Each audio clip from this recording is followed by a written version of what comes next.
Morning, চলে এসেছি রান্নাঘরে। আজকে কিন্তু রান্না নয়, অন্য কিছু। তো এই দেখো, আমি 5 ফোড়ন একটু দিয়ে দিয়েছি, কড়াটা গরম করে নিই। তো আর দেবো একটা শুকনো লঙ্কা।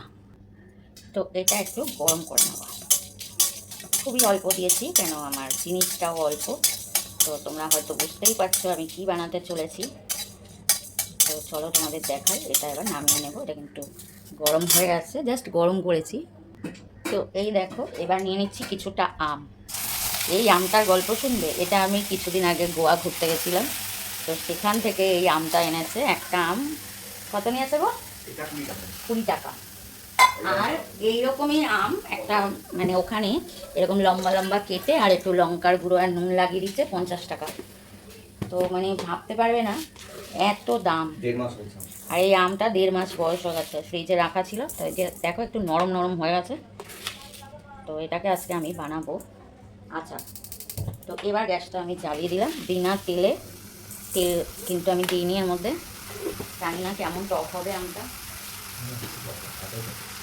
তো যাই হোক, এই আমটা গোয়ার আম, কবে ঘুরে চলে এসেছি, দেখো আম রয়ে গেছে।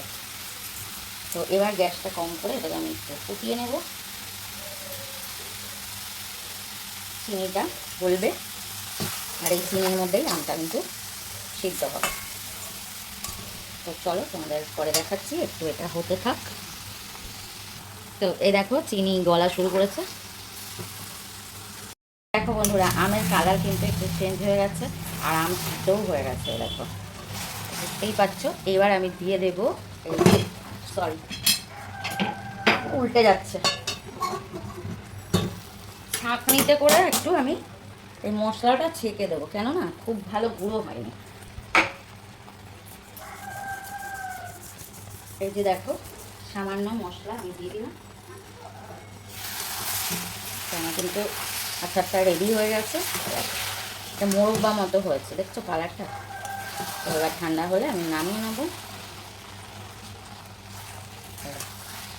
তো আজকের ভিডিও যদি ভালো লাগে লাইক কমেন্ট করো। তোমরা এইভাবে বানিয়ে নিতে পারো ঘরে।